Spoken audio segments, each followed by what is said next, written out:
Alright, what's up guys? My name is Zach, and today I am driving a 2015 Lexus GS350 all-wheel drive. Up front is a 3.5-liter V6, and down below is a 6-speed automatic transmission. Now, I am super excited to be driving this Lexus GS because it's been a couple of years since I've driven this generation of GS, but also I think these are such wonderful buys. Even at this 163,000 mile mark, I think these are still absolutely wonderful, and I'm excited to share with you why I think that throughout the next several minutes. But if you'd like to submit your own vehicle and have it reviewed here on the channel, you can head on over to my website, zackpradel.com/submit.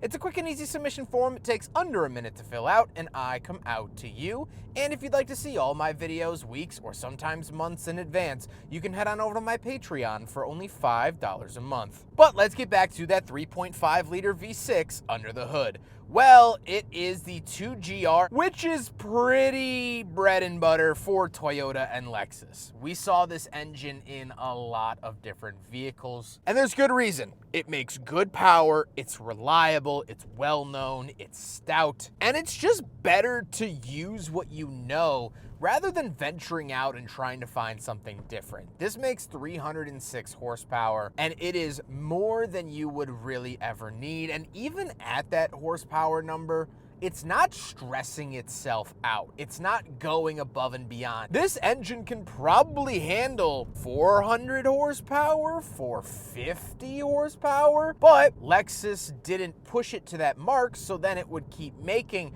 the 306 horsepower forever and ever and ever. It lives a low stress life, and that is the key to longevity. Now, like I said, paired to it is a 6-speed automatic transmission. In this era, you could also get an 8-speed automatic that was with the rear-wheel drive, as well as the GSF came with an 8-speed that had the V8 as well. This is the 6.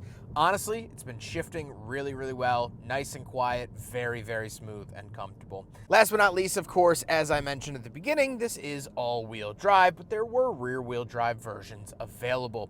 How does it feel to drive the Lexus GS? It's really nice. Not only is that ride very comfortable, it's smooth, but it's also still charismatic. It's a very, very fun and entertaining drive while also being a dignified and simple drive. And I like that a lot. But even like the cornering is smooth. It's just really a delightful time. And you have to keep in mind that this is up at 160,000 miles.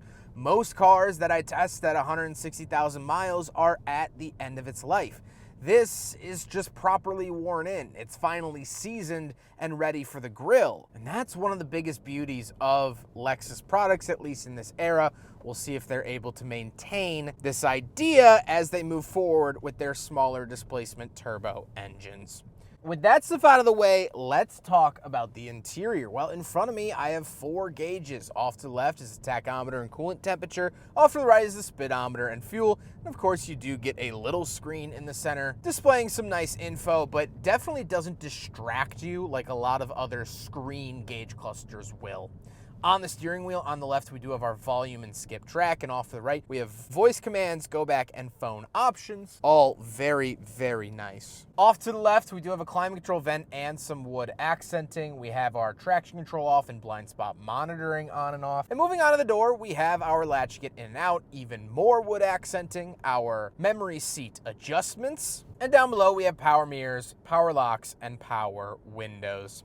Moving into the center, we do get our infotainment display. So this does have navigation built in. It has a backup camera, which is definitely nice for 2015. That was before it was legally required to have one. And I have to say, this screen has just aged really, really well. Not only its clarity, but the software within it. It doesn't feel like it's a million years old. I don't feel like I'm using an Atari when using it. Yes, it is 11 years old, but doesn't feel that way. It's definitely not the modern stuff, but it doesn't feel ancient, and that's a huge win for outdated software. There are some cars that are 3 or 4 years old that I would have thought were designed in 1906. I'm speaking hyperbole, of course, but a lot of modern cars feel dated even a couple years after they came out, so this is a huge win for Lexus.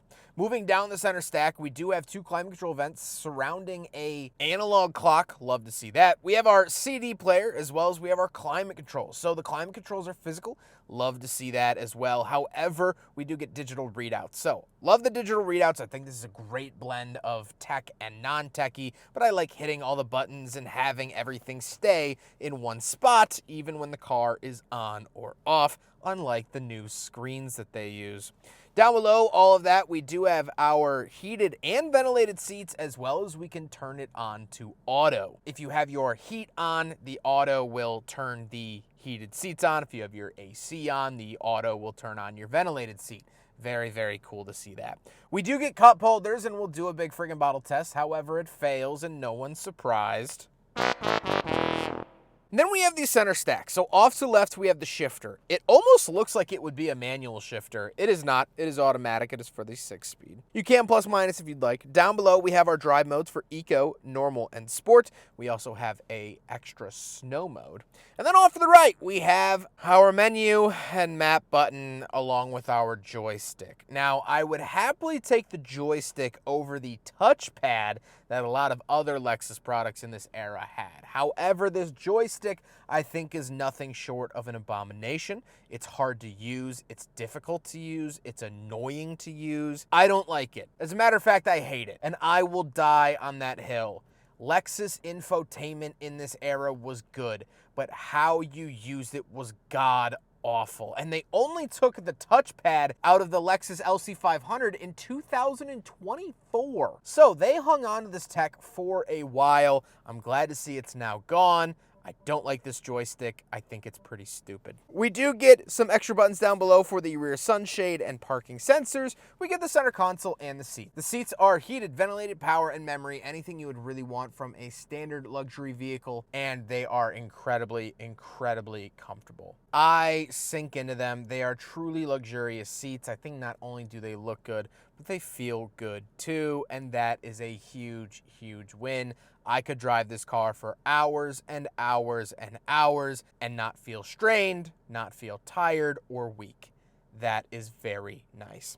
However, speaking of seats, we do have back seats, so let's go do a back seat review. All right, getting in the back of the Lexus GX, open it up right here, and as you can see, pretty spacious back seat. I don't overly love the all black interior, just especially on video. It's a little bit lame, but it is going to be pretty comfy, so let's get inside. Right off the bat, knee room is good. This is the driving position. Of course, you could move that up, but even without it, 5'11", not a small guy, I fit back here pretty well. We do have our power window switch, we have a speaker, and we have little ashtrays on the doors as well. We have this nice wood accenting, some stitched leather as well. Down below, we have a 12-volt outlet along with our rear climate vents. And over my shoulder by my elbow, we do have an opening center console. Opens up like that, and we can get the cup holders out of the front.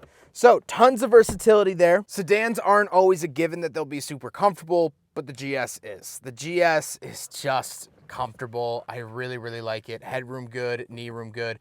We also do have a light in here. Very nice to use that as well. The one downside, this is a rear wheel drive platform, and so you do get this big tunnel in the back. So if you want to take that third person in the back seat, they are going to have to straddle this center hump. So something to keep in mind. But let's hop into the back and take a quick look at the trunk and cargo space. So around the back, we can press and hold here on the key fob, and it will pop the trunk open.